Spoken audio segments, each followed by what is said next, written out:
বিসমিল্লাহির রহমানির রহিম। আজকে আমরা কথা বলবো হালাল এবং হারাম সম্পর্কে।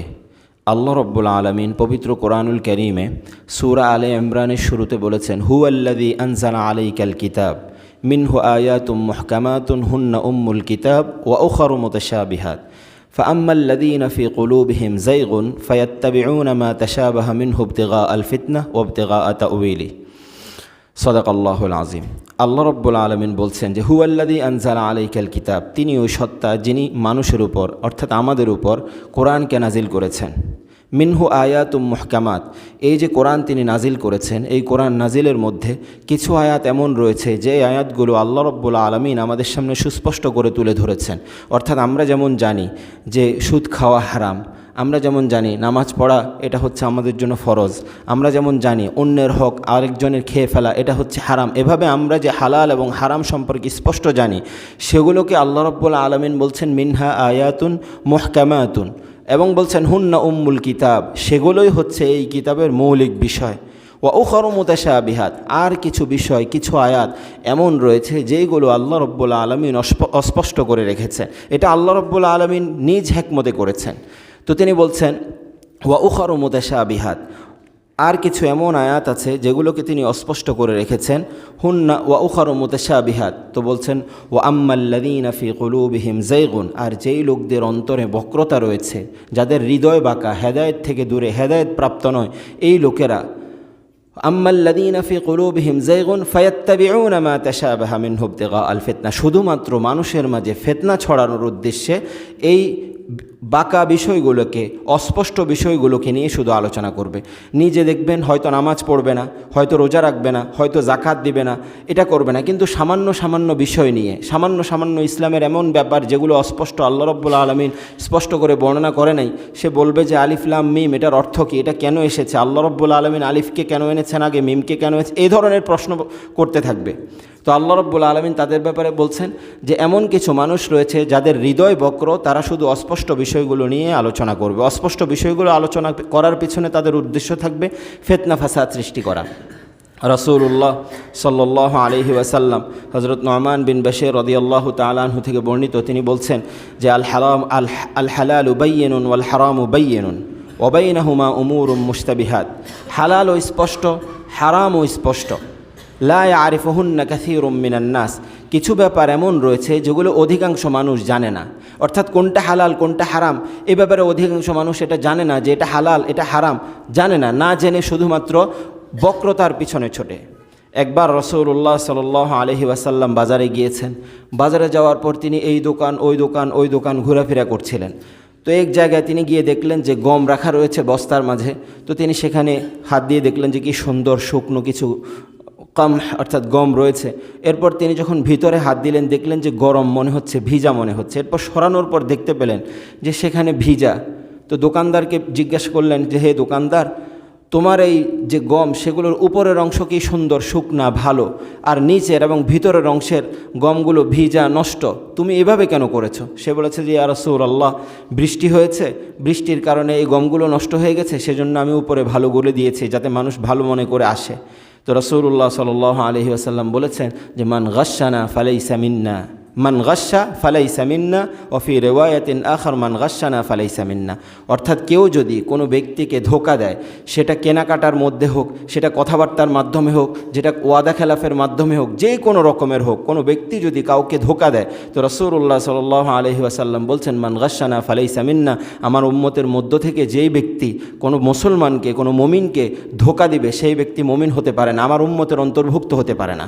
আমি যখন লেনদেন করব, আমি যখন বেচাকেনা করব, আমি যখন মানুষের সাথে বাজার দর নিয়ে বিভিন্ন বিষয় নিয়ে যখন কথা বলবো, আমি স্পষ্ট করে বলে তারপর তার সাথে লেনদেন করব। আমি ফেনী থেকে বাসায় আসছি, আমি টমটমে ওঠার সময় বললাম যে ভাই দিয়েন, সমস্যা নাই, আপনি সবসময় যে ভাড়া দিয়ে যান সে ভাড়া দিয়ে দিয়েন, কোনো সমস্যা নেই। এখানে আসার পর আপনি তাকে বললেন যে 50 টাকা রাখেন, সে বললো যে আমি আরও একবার এসেছি, আমি দাম দর করি না, সে আমাকে 100 টাকা দিয়েছে। তাহলে আপনার এই ব্যাপারটাকে, অর্থাৎ একটা হালাল সুন্দর একটা ব্যাপার, সেটাকে আপনি অস্পষ্ট করে দিলেন, উমুরুন মুতাশাবিহাত। এখন আপনি পারছেন না তাকে 60-70 টাকা দিয়ে মানাতে, সে বলছে আমি 100 টাকা ছাড়া মানব না। তাহলে ব্যাপারটা হালাল ছিল। আপনি বলতেন যে 50 টাকায় যাবেন, সে বলতো না আমি যাব না, আপনি অন্য রিক্সা নিয়ে অন্য টমটম নিয়ে আসতেন, কিন্তু এখন ব্যাপারটা অস্পষ্ট হয়ে গেল। এই জন্য রাসূলুল্লাহ সাল্লাল্লাহু আলাইহি ওয়াসাল্লাম বলেছেন, আপনি যখন লেনদেন করবেন, লেনদেনের পূর্বে ব্যাপারটা স্পষ্ট করে নেবেন যে আমি আপনার কাছ থেকে এই জিনিসটা ক্রয় করতে চাই এটার বিনিময়ে, আর আমার কাছে থাকা এই বস্তু যেটা আমি বিক্রি করতে চাই পণ্য, এটা ভিজা, নষ্ট, কম দামা এবং এটার মাধ্যমে ফসল উৎপন্ন হতে পারে না হতে পারে সব কিছু বর্ণনা করে দেওয়ার পর সেগুলো নেওয়ারও কিন্তু মানুষ রয়েছে, সেগুলো নেওয়ারও কিন্তু কাস্টমার রয়েছে।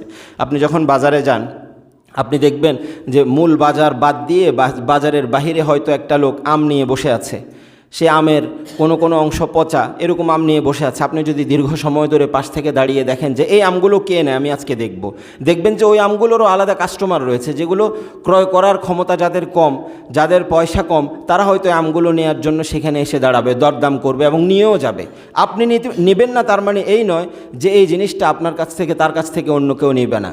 সেই হিসাবে আপনার কর্তব্য, আমার কর্তব্য হচ্ছে অবশ্যই আমরা যেন কারো সাথে যখন লেনদেনে জড়াবো তখন আমরা যেন সেই লেনদেনকে পূর্বে ক্লিয়ার করে নেই যে আমি আপনার কাছ থেকে অথবা আপনার কাছে এই জিনিস আমি বিক্রি করতে চাই এটার বিনিময়, এত টাকার বিনিময়, আর আমার পণ্যের অবস্থা হচ্ছে এমন। রাসূলুল্লাহ সাল্লাল্লাহু আলাইহি ওয়াসাল্লাম বলেছেন, মান ক্বারা আল কুরআনা ফাস্তাযহারাহু ফাআহাল্লা হালালাহু ওয়া হাররামা হারামাহু আদখালাহুল্লাহুল জান্নাহ। কোনো ব্যক্তি যদি কোরআন পড়ে, ফাস্তাযহারাহু, এই কোরআনকে হেফজ করে, অর্থাৎ শুধু পড়লো কোনোদিন মুখস্থ করার চেষ্টা করলো না, বরং পড়লো, বোঝার চেষ্টা করলো, মুখস্থ করার চেষ্টা করলো, মুখস্থ করলো।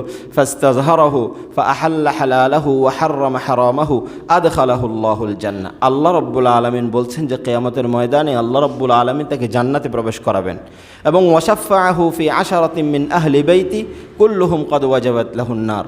এমন 10 জনের জন্য ওই হাফেজে কোরআন সুপারিশ করতে পারবে যার জন্য জাহান্নাম ওয়াজিব হয়েছিল। সুবহানাল্লাহি ওয়া বিহামদি। মানুষ এই দুনিয়াতে হাফেজের গুরুত্ব বুঝতে পেরেছে, সেজন্য আপনি দেখবেন প্রত্যেক ঘরে ঘরে এখন মাশাআল্লাহ হাফেজ রয়েছে। সবাই চায় আমার ছেলে ডাক্তার হোক, ইঞ্জিনিয়ার হোক, এটা হোক সেটা হোক, কিন্তু প্রথমে চেষ্টা করে ছেলেটাকে হেফজখানায় পড়ায়, প্রথমে চেষ্টা করে ছেলেটাকে কোরআন শুদ্ধ করায়।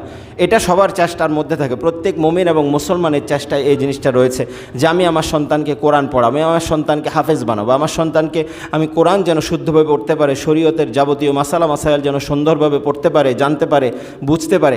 সেই চেষ্টা প্রত্যেক ব্যক্তি কিন্তু শুরুতেই করে, তার জীবনের শুরুতে করে।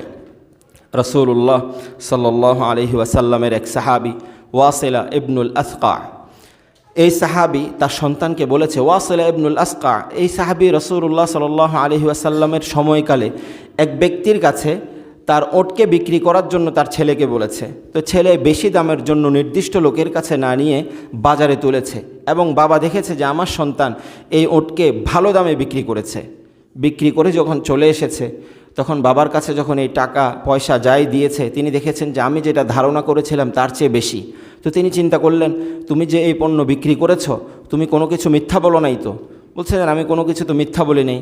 বলেছে যে এই পণ্য কী বলে বিক্রি করেছো? পণ্য নিয়েছি, আমি ওট নিয়েছি, বিক্রি করেছি, এখানে বলার কি আছে? তো তিনি বললেন, কার কাছে বিক্রি করেছো? অমুকের কাছে বিক্রি করেছি। ওয়াসিলা ইবনুল আসকা তিনি সেখানে গেলেন ওই ব্যক্তির কাছে যিনি এই ওট ক্রয় করেছেন। যাওয়ার পর তাকে বললেন যে ভাই, আপনি যে এই ওটটি ক্রয় করেছেন, আপনি এটা কেন ক্রয় করেছেন? আপনি কি কোনো অলিমার জন্য, বিয়ের জন্য, দাওয়াতের জন্য, জবেহ করে খাওয়ার জন্য, আকিকার জন্য এজন্য ক্রয় করেছেন নাকি সফরের জন্য? তো সে বলল যে এটা জেনে আপনার কী লাভ, আপনি এটা জেনে কি করবেন? তো ওয়াসিলা ইবনুল আসকা তিনি বলেছেন যে আমি হচ্ছি এই ওটের মালিক, আমার পুত্র আপনার কাছে এই ওট বিক্রি করেছে। আমি এখন আপনার কাছে জানতে এসেছি যে এই ওট কি আপনি জবেহ করবেন, অলিমার জন্য, আকিকার জন্য অথবা যে কোনো প্রয়োজনে জবেহ করবেন নাকি সফর করবেন? যদি আপনি জবেহ করেন তাহলে বারাকাল্লাহু ফিক, আল্লাহ আপনার মাঝে বরকত দান করুক, কারণ আমার যে ওট সেটা অনেক নুদুস, এটা অনেক সামিন এবং মূল্যবান এবং মোটা, আপনি এটা ব্যবহার করতে পারেন, কোনো সমস্যা নেই, আপনার মাঝে বরকত দান করুন আল্লাহ রাব্বুল আলামিন। আর যদি আপনি এটা নিয়ে সফর করতে চান তাহলে তার পায়ের যে খুর রয়েছে, খুরের মাঝে সামান্য ফাটা রয়েছে, আপনি এটা দিয়ে বেশি দূর সফর করতে পারবেন না। আমি চাই আপনাকে এই ব্যাপারটা জানিয়ে দিই যে আপনি যদি এটা নিয়ে সফর শুরু করে দেন আর এটা সম্পর্কে না জানেন, মাঝপথে গিয়ে ওটাও চলবে না, আপনিও চলতে পারবেন না, এদিক থেকে সেদিক কোথাও আপনি যেতে পারবেন না, আপনি বিপদে পড়ে যাবেন। আমি শুধু এই ব্যাপারটা, এই দোষটা গোপন রাখার কারণে, সুতরাং আমি চাই যে আমার মাঝে, আপনার মাঝে যে লেনদেন হয়েছে এটার মাঝে যেন কোনো দোষ ত্রুটি যেন গোপন না থাকে। তখন ওই ব্যক্তি বলল, মাশা আল্লাহ, আপনার কথা তো আমার অনেক ভালো লেগেছে, আমি এনেছি মূলত ওলিমার জন্য, আপনারও দাওয়াত রইল। সুবহানাল্লাহ বিহামদি। সাহাবী রাদিয়াল্লাহু আনহু তিনি শুধুমাত্র একটা দোষ, সেটা তিনি চিন্তা করে গিয়ে তার কাছে বলে এসেছেন যে যদি আপনি সফরের জন্য হন, সফরের জন্য যদি এটা ক্রয় করে থাকেন, তাহলে আপনার প্রতি আমার এই নসিহাত যে আপনি এটা ক্রয় করেছেন যে সফর করতে পারবেন না এটা দিয়ে। আপনি চিন্তা করে দেখুন, আজকের দিনে আমরা চেষ্টা করি যে আমার কাছে যদি একটা পণ্য থাকে, এটার মাঝে যদি কোনো খুঁত থাকে, তাহলে সেটাকে কোনোভাবে আড়াল করে সেটা বিক্রি করে দিতে চাই। আমরা মাঝে মধ্যে একটা জিনিস দেখি যে আপনার কাছে কোথাও চালাতে পারছেন না, ব্যবহার করতে পারছেন না, কোথাও দিলে কেউ নিতে যাচ্ছে না, তো আপনি কি করেছেন, বড় একটা বান্ডিলের মধ্যে না বলে দিয়ে দিয়েছেন, অথবা কোনো রিক্সাওয়ালাকে অন্ধকারে আপনি দিয়ে দিয়েছেন, সিএনজিওয়ালাকে অন্ধকারে দিয়ে দিয়েছেন। এটা কিন্তু জায়েজ নেই, এটা রাসূলুল্লাহ বরং আল্লাহ রাব্বুল আলামিনও এ ব্যাপারে নিষেধ করেছেন যে আমরা যখন কাউকে কোনো বস্তু দেই, তখন আমরা যেটাকে নিতে ঘৃণা করি সেটা আমরা অন্যকে কেন দিই? আর আল্লাহ রাব্বুল আলামিন পবিত্র কোরআন এটা বলেছেন। সুতরাং আমাদের প্রত্যেকের উচিত, আমার কাছে যদি একটা ছেঁড়া টাকা থাকে, ছেঁড়া টাকা নেওয়ার লোক থাকে, বড় ব্যবসায়ী যারা আছে তারা আপনার কাছ থেকে স্বাচ্ছন্দ্যে নিয়ে নেবে, বলবে যে ঠিক আছে 500 টাকা 1000 টাকা দিয়ে দাও, সমস্যা নাই।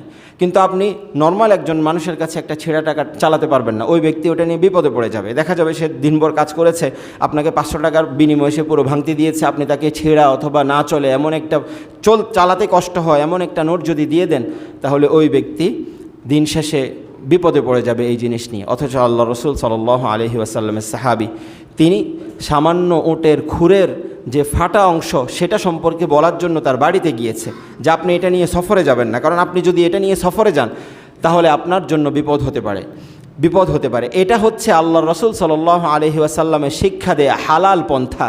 যেই হালাল আপনি যদি বক্ষণ করেন, আপনি দেখবেন যে আপনার মাঝে রিজিকের বরকত হবে। এমন অনেক মানুষ রয়েছে, মুহাম্মদ ইবনে ইসমাঈল আল বুখারী, আমরা নাম শুনেছি, বুখারী শরীফের যিনি সংকলক, তার সম্পর্কে আমরা অনেকেই জানি, আমরা সবাই ওনাকে ইমাম বুখারী হিসেবে জানি।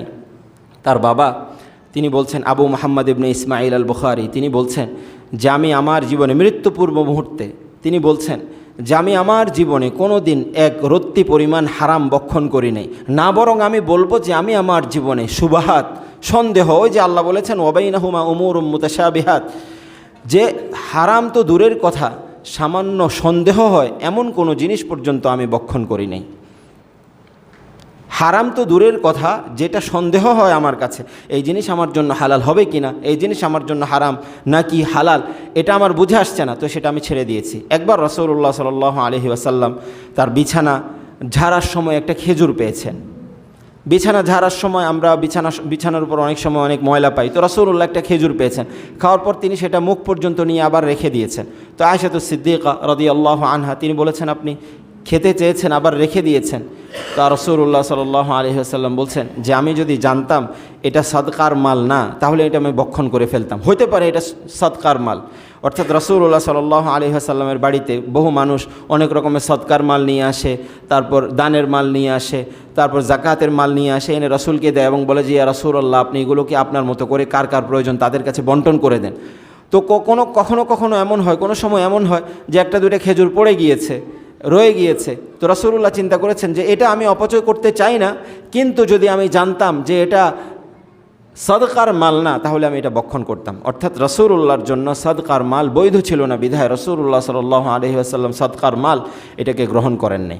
আমি যদি আমাদের জীবনে হালালকে যদি আমরা আঁকড়ে ধরি, হালাল রিজিককে যদি আমরা আঁকড়ে ধরি, আমরা অনেক সময় দেখব একজন ব্যক্তি তার জীবন অনেক কষ্টে কেটেছে, আমরা শুনবো যে ওই ব্যক্তি তো তার জীবনে অনেক তুষ ভুসি এগুলো খেয়ে মানুষ হয়েছে, তার ছেলে সন্তানদেরকে মানুষ করেছে, আজকে তাদের ছেলে সন্তানরা কোটি কোটি টাকার মালিক হয়েছে, সমাজে অনেক নাম করেছে। আমরা সবাই ভাবছি যে ওরা অনেক বেশি শক্তিশালী, অনেক বেশি বুদ্ধিমান, অনেক বেশি ট্যালেন্ট তাদের মধ্যে, সেজন্য তারা এমন করছে। আসলে আমাদের ধারণাটা এমন করা ভুল, কারণ আমরা দেখব তাদেরই মতো, তাদের চেয়ে শক্তিশালী, তাদের চেয়ে শিক্ষিত, তাদের চেয়ে ভালো, তাদের চেয়ে ভদ্র লোকেরা এখন পর্যন্ত স্থানে আসতে পারছে না, ব্যবসা করে কুলাতে পারছে না। তারপরেও ওরা কিভাবে পারছে? কারণ তাদের পিতামাতা তাদেরকে কখনো হারাম বক্ষণের ব্যাপারে চিন্তাও করেন নাই। আল্লাহ রাব্বুল আলামিন পবিত্র কোরআনুল কারীমে এমনই ঘটনা উল্লেখ করে বলেছেন যে আমরা সবাই জানি খিজির আলাইহিস সালাতু ওয়াস সালামের ঘটনা। যখন খিজির আলাইহিস সালাতু ওয়াস সালাম এক গ্রামে গিয়েছেন, তাদের কাছে খাবার চেয়েছেন, তারা খাবার দেয় নাই। তারপরও খিজির আলাইহিস সালাতু ওয়াস সালাম ওই গ্রামের দুই এতিম বালকের দেয়াল পড়ে যায় ফাআরাদা আন ইয়ানকাদ্দা ফাআকামা, তো মূসা আলাইহিস সালাতু ওয়াস সালাম তিনি জিজ্ঞাসা করেছেন যে আপনি এই দেয়াল পড়ে যাচ্ছে, এই দেয়াল কেন সোজা করে দিয়েছেন, ঠিক করে দিয়েছেন? ওদের কাছে আমরা খাবার চেয়েছি, ওরা তো আমাদেরকে খাবার দেয় নাই, আপনি কেন তাদের দেয়াল সোজা করে দিয়েছেন? তো তখন তিনি বলেছেন ওয়াকানা আবুহুমা সালেহা, তাদের পিতামাতা ছিল সৎ। অর্থাৎ আপনি যদি সৎ হন, আপনার সন্তানকে আল্লাহ রাব্বুল আলামিন সেটার প্রতিদান দান করবেন। আপনার বাবা যদি সৎ হয়, তাহলে আল্লাহ রাব্বুল আলামিন আপনার বাবার সততার কারণে আপনাকে প্রতিদান দান করবেন। আপনি দেখবেন একজন ব্যক্তি, সে অনেক ভালো ছিল, তবে দরিদ্র ছিল। সময়ের আবর্তনে সেই ব্যক্তির সন্তানদের মধ্য থেকে তার বংশ পরম্পরায় অনেক ভালো স্থানে এসে গেছে। কেন? ওয়াকানা আবুহুমা সালেহা। এটা এমন নয় যে আমি নিজে থেকে বলে দিয়েছি যে আমি ভালো হলে আমার সন্তান ভালো হবে, আমার সন্তান সচ্ছল হবে, আমার সন্তানকে আল্লাহ রাব্বুল আলামিন সুদিন দিবে। এটা আল্লাহ রাব্বুল আলামিন বলেছেন ওয়াকানা আবুহুমা সালেহা। আপনার সম্পদের প্রভাব আপনার সন্তানের উপর পড়বে, আপনার রিজিকের প্রভাব, কামাইয়ের প্রভাব, হালালের প্রভাব, হারামের প্রভাব আপনার সন্তানের উপর পড়বে। বর্ণিত আছে যে আবুল মাআলি আল জুওয়াইরি রাহিমাহুল্লাহু তাআলা, তিনি একজন তাবেঈ ছিলেন, একজন ইমাম ছিলেন। ওই ব্যক্তি তিনি বলছেন যে আমি যখন ছোট ছিলাম, অর্থাৎ দুধের শিশু ছিলাম, তখন থেকে আমার বাবার, আমার মায়ের প্রতি আদেশ ছিল যে আমার সন্তানকে কখনো কারো ঘরের খাবার খাওয়াবে না।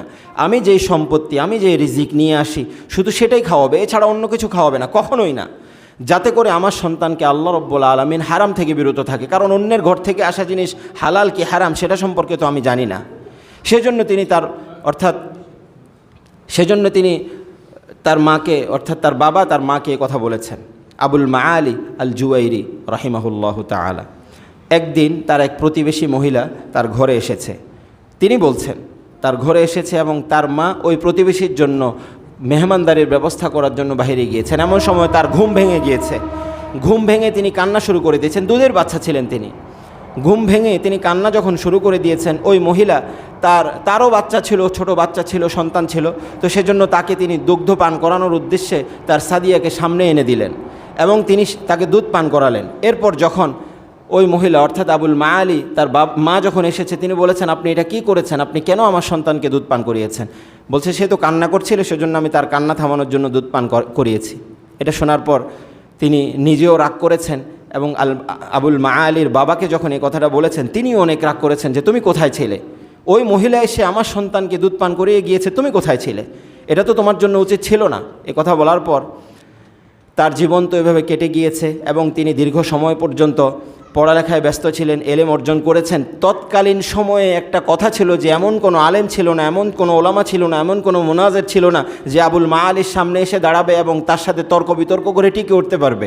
কিন্তু আবুল মাআলির জীবনীতে তিনি লিখেছেন, নিজেই লিখেছেন যে আমার জীবনে একটা সমস্যা ছিল, সেটা হচ্ছে আমি যখন মানুষের সাথে বিতর্ক করতাম, কথা বলতাম, যুক্তি পেশ করতাম, হাফিজুল হাদিস ছিলেন, কথায় কথায় হাদিস পেশ করতাম, কোরআন পেশ করতাম, হঠাৎ করে আমার জিহ্বা ভারী হয়ে যেত, কথা আসতো না মুখ দিয়ে। 1, 2, 4, 5 সেকেন্ডের জন্য 1, 2, 4, 5 সেকেন্ডের জন্য হঠাৎ করে আমি হ্যাং হয়ে যেতাম, যেটাকে আমরা বাংলা ভাষায় এভাবে বলতে পারি যে হ্যাং হয়ে যায়, হঠাৎ সব কিছু ভুলে যায়।